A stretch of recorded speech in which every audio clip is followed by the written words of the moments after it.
I'd like to thank you all so much for being here, and particularly Dr. Ayala for the invitation. And in science, we like to think that perspectives don't matter. But of course, we know that perspectives really do matter. So I'd like to give you a little understanding of my own perspectives so you can see where I'm coming from in this presentation. I grew up as what anthropologists call a third culture kid. Grew up all over the place, lived 10 different places by the time I was in 10th grade. And even as an adult, I moved all over the world, had many different positions and careers before I became a professor of engineering at Oakley University. This allowed me to indulge in one of my favorite passions, which is people watching. Watching people from unusual perspectives gives you unusual insight into their own motivations. For example, when I worked in Antarctica, I knew a fellow who was probably the best mimic I've ever met in my life. This guy could mimic anyone. He was this thin, wispy little guy, had a big head, so he looked like this sort of upside-down exclamation point. And one of the things he liked to do was to imitate the station manager, 6'6" gorilla of a man named Art Brown.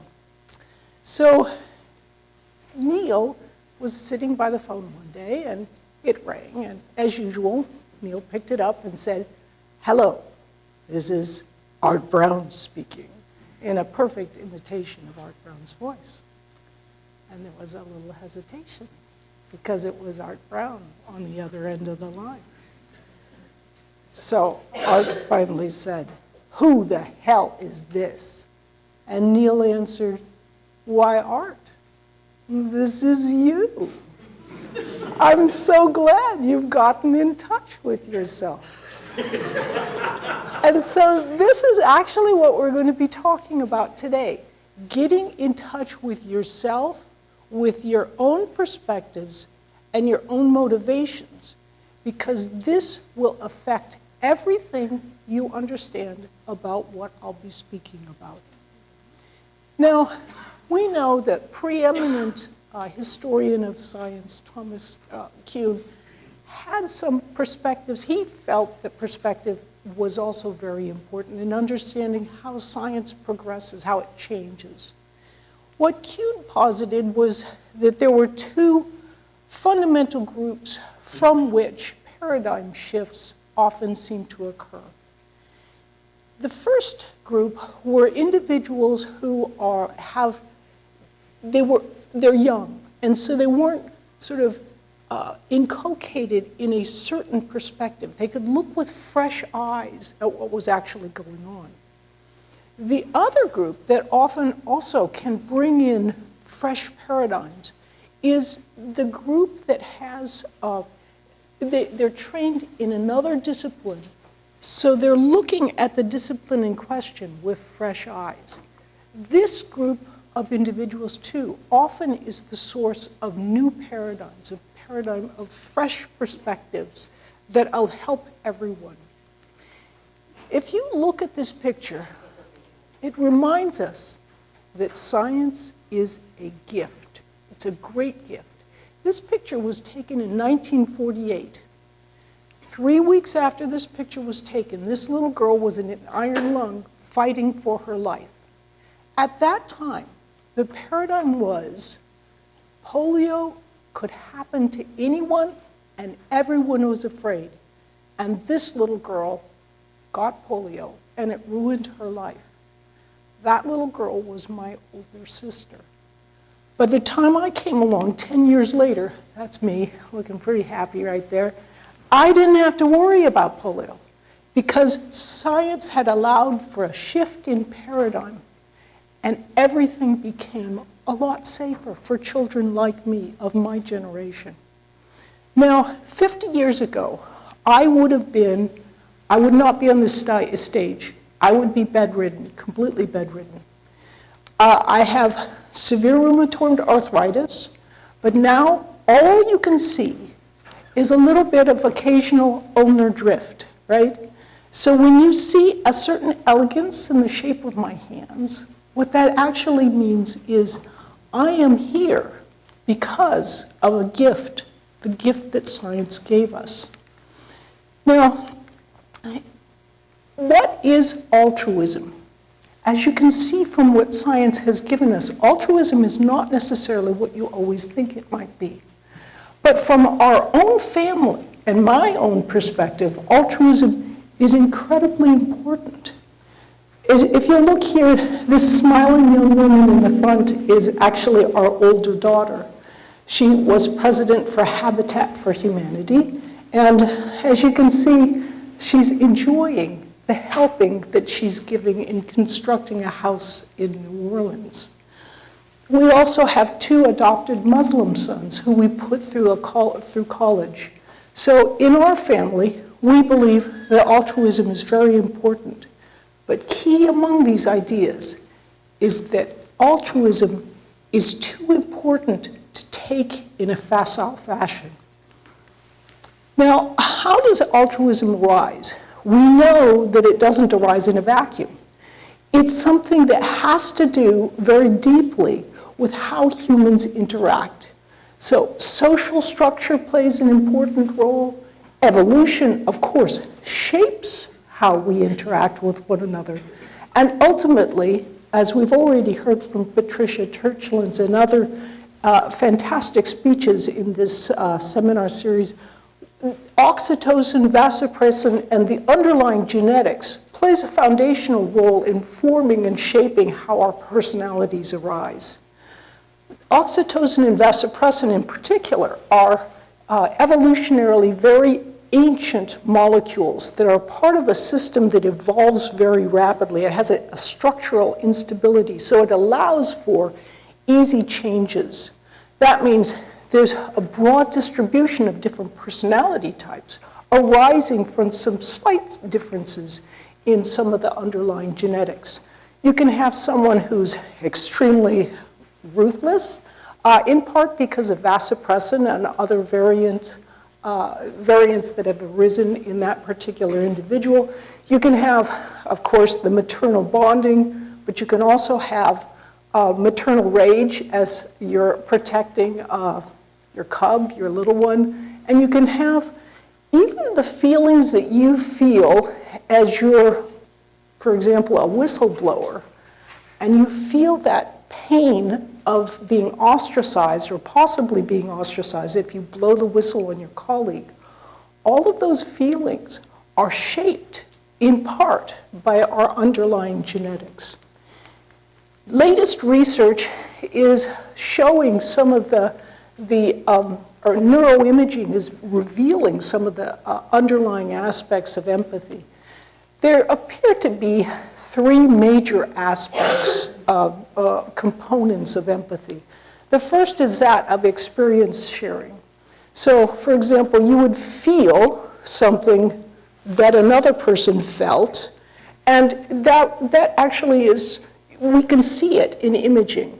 And as well, there's that idea of mentalizing. So it's not necessarily feeling the same thing as another person's feeling, but you can sort of put yourself in their shoes and understand what they're thinking, in part because you have a cognitive understanding of where they're coming from. Both of these these aspects of empathy have been studied considerably from a neuroimaging perspective. The final aspect of empathy is that involved in prosocial concern. This is very recently beginning to get some real attention from the neuroimaging community. And all of these aspects of imaging really relate to how our brains work, how we function when we're talking to one another, and we're beginning to get a better understanding of how that all plays out. Now, why are we putting our research focus on empathy? In part, it's because society places a preeminent focus on empathy. We feel that empathy, caring, and helping others is vitally important. And so that also plays out in our research and how that unfolds. However, despite the strong emphasis on the importance of empathy, there is a dark side. If you look, codependent people who show aspects of codependent personalities, they can empathize with another, and in order to deal with the pain of another person's problems, they will often act in an enabling fashion. So, in other words, they act in a way that it seems to help, but it actually can make a situation worse. You may be surprised to learn that there is virtually no scientific research on codependency. This is despite the fact that the population at large seems to be crying out for this kind of research. Look, here's one book alone, one single book, has sold over 5 million copies. That's Codependent No More. There's a large interest in the general population from individuals who have problems with empathizing and kind of turning that empathy off when they need to. Yet science does not seem to pursue this public need for research in this area. What we seem to have instead is a one-size-fits-all approach that empathy and altruism and caring for others is always, always good. But, of course, we know that's not actually true. Problems affiliated with empathy, let me go through a few of them, because sometimes this kind of thing is not obvious. First, there can be stress and personality dysfunction related to empathy, arising from empathy. If you have a good friend who's depressed, what can you do? You often feel, right? You share emotions with that good friend. And so what does that mean? You become depressed as well. More than that, burnout. That if you're working with a lot of individuals in a problematic situation and you catch some of those emotions, you can burn out. And also, as Robert Seaforth had alluded to in yesterday's presentation, if you're a pickpocket, what's the first thing you do? You establish a connection, an emotional connection with the person who's your mark. In other words, empathy underlies gullibility. People can take advantage of you because of your empathetic behavior. Also, of course, this relates very strongly, very deeply to the problems that arise from codependent personalities. Irrationality, sometimes cloaked in sort of a quasi-rationality. So motivated reasoning is the king here. Because of your emotional, empathetic bonds with others, you can often find yourself being unfair to individuals simply because some people are your friends, so you want to reach out to them, and yet you're not reaching out to who you might more fairly be reaching out to. As well, there's this idea of emotional contagion. So you can have it's not just fear. It's not just that contagion of fear. It's also that contagion of everybody else seems to believe something, and if I say something here, it actually might get me in trouble. So what's an example of this kind of thing? If you take a look, Dr. Robert Schiller, who's at Yale University, an economist there, was I thought he was very brave and revealing when he wrote the following about his role on the panel of the Federal Reserve Bank of New York. He wrote, "I felt the need to use restraint. While I warned about the bubbles I believed were developing in the stock and housing markets, I did so very gently and felt vulnerable expressing such quirky views. Deviating too far from the consensus leaves one feeling potentially ostracized from the group, with the risk that one may be terminated." So these empathetic feelings, they sound really good, but they can also lead to kind of bubble type of behavior. Lastly, problems affiliated with empathy, an important one is you can end up hurting other people. How could that be? Physicians are generally taught never to perform any kind of substantive procedures on their relatives. Why? Because you're too emotionally close. It's far easier to make mistakes in these kinds of situations. Of course, then there's the issue of parochial altruism. You may empathize with your in-group, so it's okay if you do whatever to the out-group, right? And also, even suicide bombers, when they've studied them, what they've found is that there's one single common characteristic of suicide bombers: altruism. They care for those who they're trying to support. Genocide itself arises because, why? In part because of altruistic caring for those of your in-group. So, for example, a Hutu did not get up in the morning during the Rwandan genocides and say, you know, I just feel like Dr. Evil today, and I'm going to go off and kill a bunch of Tutsis. No, that Hutu got up and said, I want to protect my loved ones, my family, and my way of life. I want to make sure that those cockroaches are gone. So as much as hatred, it's also love and caring and altruism that can lead to issues as horrific as genocide. Now, optical illusions can give us an understanding, sort of what's actually going on with empathy. In optical illusions, our brain, our underlying neurobiological makeup, it's geared so that we see things in a certain way, whether or not they're true. So if you look at this illusion, those two tabletops look like they absolutely have to be of a different size. But of course, they're not. No matter what your eyes are telling you, I'll prove it to you, right? If you look at this tabletop, now I didn't jiggle with anything, there's no stretching or anything like that. You can see it actually is precisely the same size, even though your eyes tell you that cannot be true. So just as our underlying neurobiological makeup can predispose us to these illusions, these optical illusions, we can also be predisposed to illusions of caring. These issues were discussed beautifully in Daniel Kahneman's Thinking Fast and Slow. Kahneman, of course, posited two systems. Slow thinking is sort of that stepping back and you're able to slowly and methodically work out something rationally.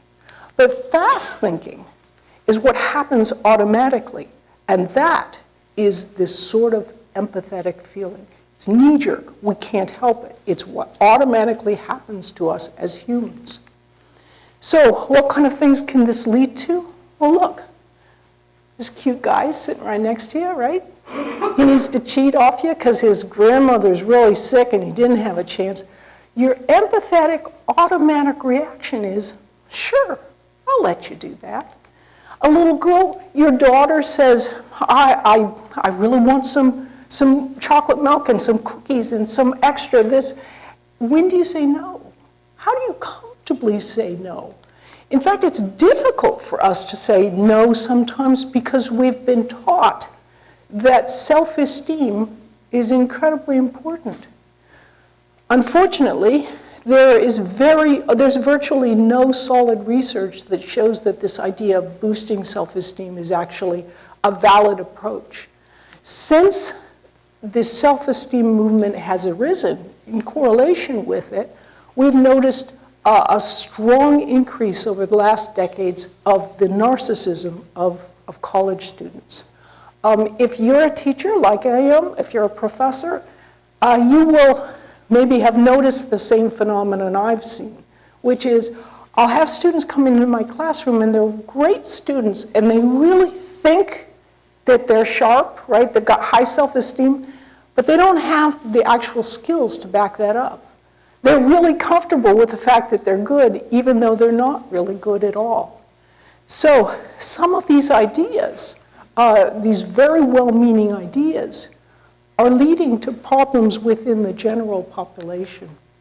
How can this kind of phenomenon take place? If we look at chess, chess can give us great insight into how people think and why they do what they do. There's a phenomenon in chess called Einstellung. What happens here is a chess master, and we're talking brilliant people here, if that chess master is exposed to a solution, it locks into his brain, his or her brain, and they are often not able to see a better solution, a much better solution, because they already have a solution in mind. So this kind of thing, you can see how that could play out as far as general problems. You see a situation, you empathize with the individual who's involved, and you have a knee-jerk, quick reaction, how do we solve this?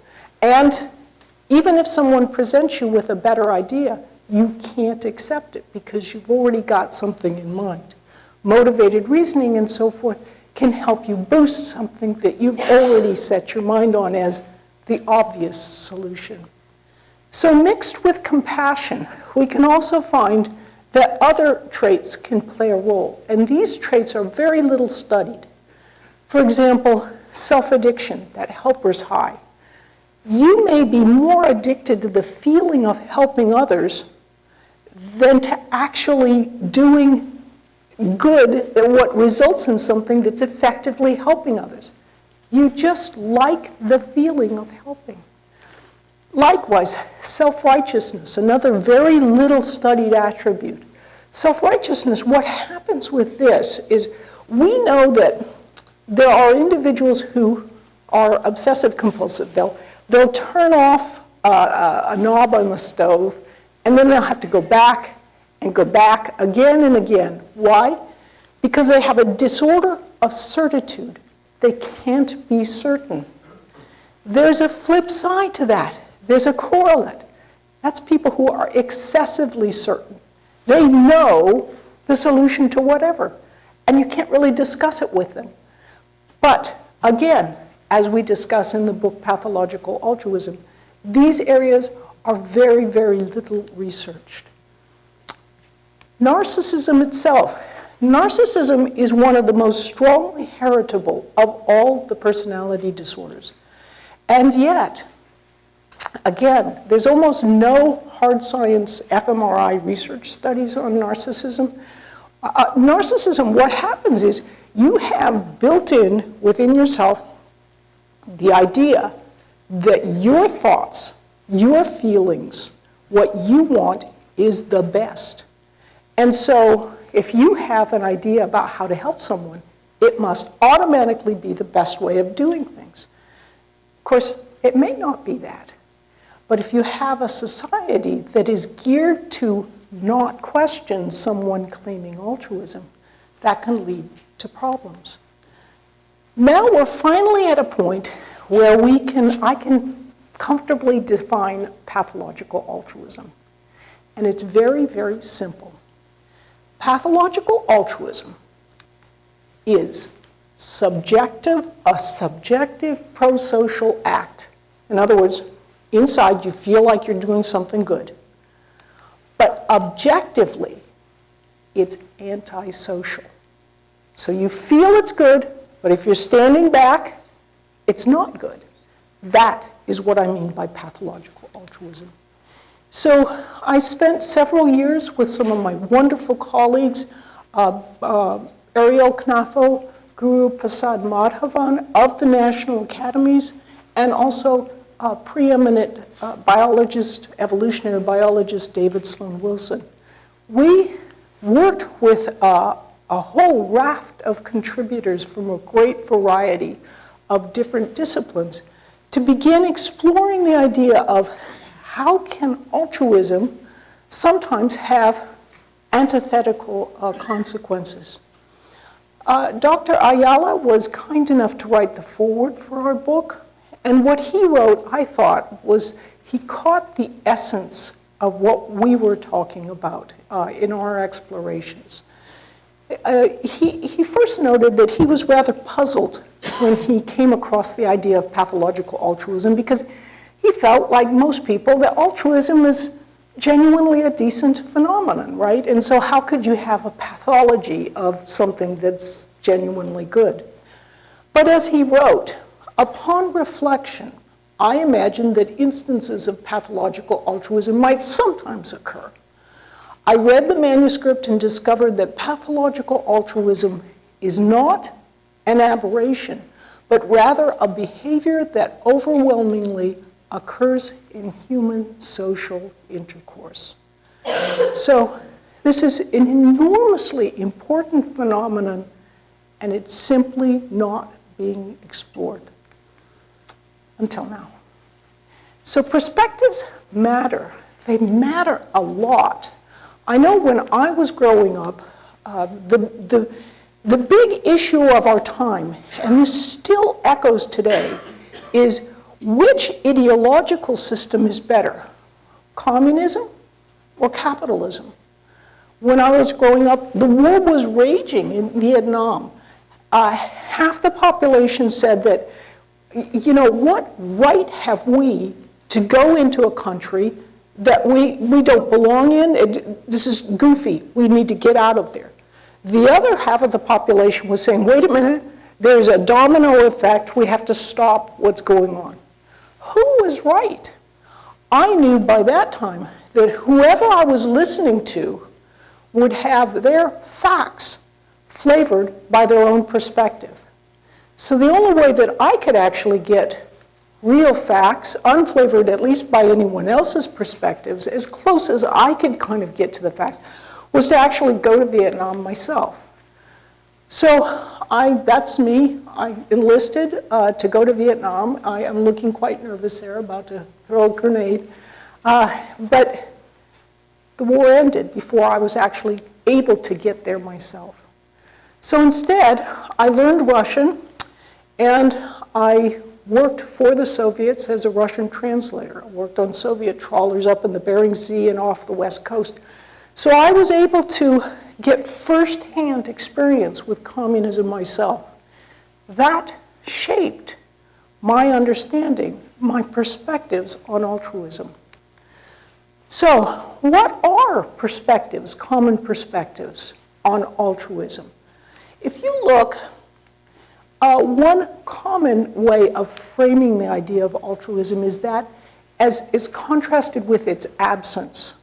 So you might think of, for example, the eusocial, the prairie voles, and asocial would be sort of the montane voles. So groups that like to group together and like to hang out versus groups that don't ordinarily hang out together. That's one way of framing altruism. There's another way, and that is presented by Simon Baron-Cohen recently. He contrasted altruism on the one hand with psychopathy on the other. So he sort of said, altruism is a sort of a positive, psychopathy is a negative, and that was his way of framing issues. Now, the way that I liked to look at the idea of altruism is I look at it in the perspective of, is it truly altruism? Or is it altruism that has pathological consequences? And so it's a different way of framing things, but I think it's a very helpful new way of looking at things because it puts forth much more strongly the idea that altruism always involves trade-offs. If you look here, look at, I like this because it illustrates that even from an evolutionary perspective, these ideas are of importance. Look, here's wood thrush eggs and cowbird eggs. So the wood thrush has this sort of eusocial, nurturing, altruistic, you might say, behavior in caring for its chicks. This behavior can actually be taken advantage of right? So from an evolutionary perspective, you can say that that is disadvantageous. It's pathological altruism in some sense. Perspectives, again, matter. It matters how you frame whatever problem you're working on. You can look at something and say, wait a minute, okay, I'm getting some sort of altruistic help from something. And if I'm looking at it only from this perspective, I can kind of think of wherever I'm getting the help from is, from an engineering perspective, we would say it's like a hot reservoir, a hot thermal reservoir that's a boundless capacity.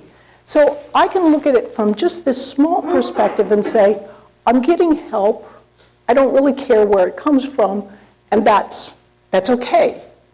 But let's say I have a little bit bigger perspective and I say, I'm getting help from something, but it's not a completely limitless pool. I do know that there are bounds right here. But I also know that I'm only drawing off a little bit, and there's a lot of sort of resources available. But what about this kind of perspective? What about if I'm drawing off a lot from my reservoir, but I'm only looking at my own personal perspective? Everything looks fine, right? Only if I look at it from a different perspective altogether do I begin to notice that, wait a minute, I have a big reservoir, but I have lots of drains coming off of it. So again, perspectives matter, and they matter a lot. So just as a reminder, engineering, you might wonder, engineering and social science, how could they be related? I'm an engineer. They're related in profound ways. As someone who's trained in a different discipline, I bring in new analogies, right? Or analogies that I'm familiar with. Now, some of them will be familiar to any scientist, right? First law, energy balance, that idea of I take something out of one place and I add it to another place. Okay, it's sort of an energy balance like conserved quantity. But there are other deeper issues, deeper analogies that you can bring as an engineer to social type of issues.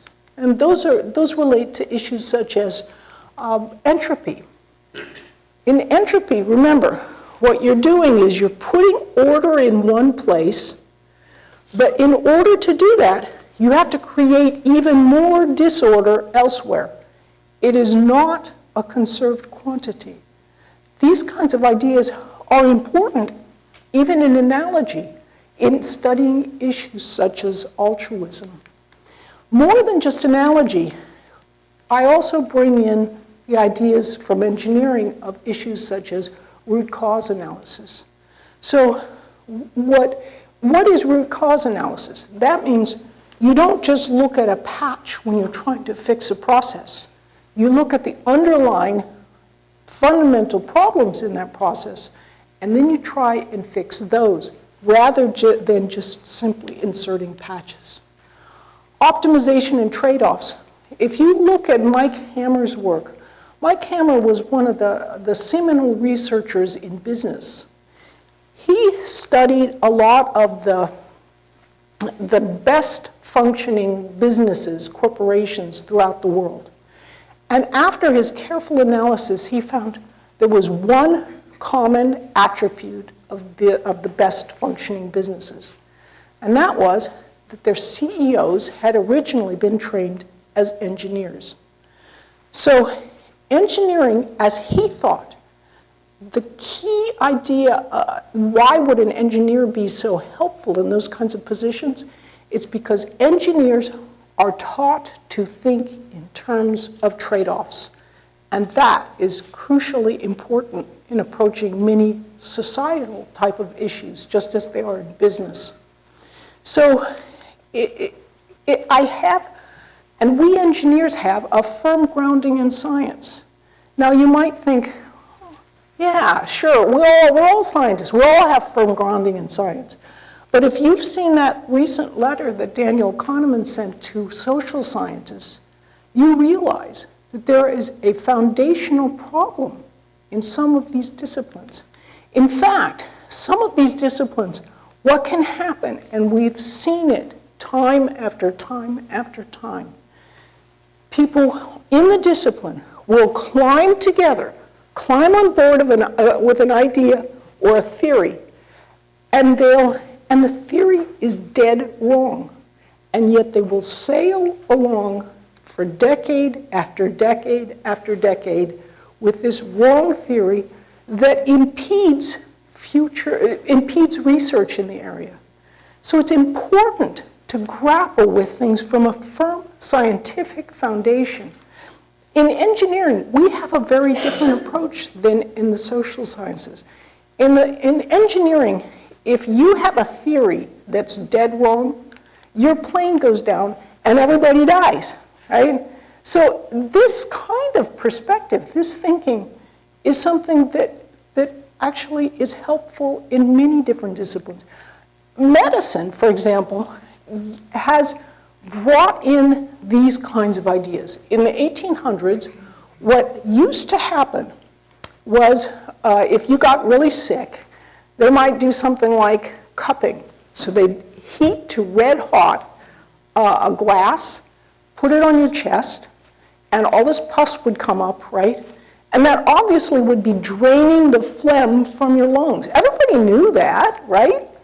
And similarly with issues like bloodletting. George Washington had over half or nearly half of the blood in his body drained out. Why? Because obviously it was the bad blood that made it happen, right? And so we have to get rid of that. People get these obvious ideas about how to help others, and they'll keep going, even despite the facts. So in medicine, what's happened is we test scientifically before we put something into widespread use. But in the social sciences, this has not been the case. Timothy Wilson, in his recent wonderful book, Redirect, discussed many of the problems with some of these theories and programs that have been implemented to help others. We're talking about very, very serious social issues here. Issues like racial prejudice, adolescent behavior problems, drug use, post-traumatic stress disorder. In all of these areas, this idea of something just, it's got to be good, it's got to be helpful for others, and so it's implemented without testing or with very, very poor testing. I'll give you one example. Critical incident stress debriefing. In this therapy, let's say you saw a murder. Well, what would happen? You see a murder and you're subject to some kind of a stress disorder arising because of that. So psychiatrists or psychologists thought that the best way to get over this was to get it all out of your system. Repeat it all, right? Relive the emotions. Well, we know from what we've already seen in this lecture series here, that actually makes it worse, right? And so these kinds of ideas can be extremely problematic for people, right? They sound good, but they're actually not good at all. In New York City, after 9/11, nearly 10,000 therapists descended on the city and instituted critical incident stress debriefing and made the situation worse for thousands and thousands of people. So it's important to realize the ramifications of how there can be pathologies. You can mean well, but it can actually make the situation worse. So Kahneman's prospect theory is vitally important. In what he elucidated, losses, if you note this curve right here, losses hurt more than gains feel good. If you take into consideration some of those similar ideas, but you apply ideas of pathologies of altruism, what do you see? It seems as though individuals blow up. They feel that altruism for others, it makes it worth more. It has a higher value. It makes it blow up. What does this kind of thing relate to? Bubble behavior. And in fact, that leads to one of the critical issues of our time. That relates to, well, here's a National Academy's report called Choosing the Nation's Fiscal Future, where these issues are laid on the table as vitally important. Ralph Cicerone himself and Jennifer Dorn, the president of the chief executive officer of the National Academy of Public Administration, they wrote together, much is at stake. If we as a nation do not grapple promptly and wisely with the changes needed to put the federal budget on a sustainable course, all of us will find that the public goals we most value are at risk. So thousands and thousands of tiny altruistic decisions taken in Gestalt are putting science itself at risk. So it's as if we have made a situation where now we know that if a plane gets into trouble, we always put our masks, our oxygen masks on first, right? Because you need to have rational approaches before anything else. But it's as if we're teaching the population, no. Always take an empathetic, that emotional approach first. And that's creating difficulties for those who would put this nation on a sound financial course, which is what we need for science. So a culture shift based on science is crucial. It's absolutely necessary. What can we do? Well, first off, anyone who claims altruism, that should not put them on a pedestal where they can't be questioned. And also, if you do question altruism, you shouldn't be seen as attacking whatever special interest group is the subject of that altruism, and that's what's currently done.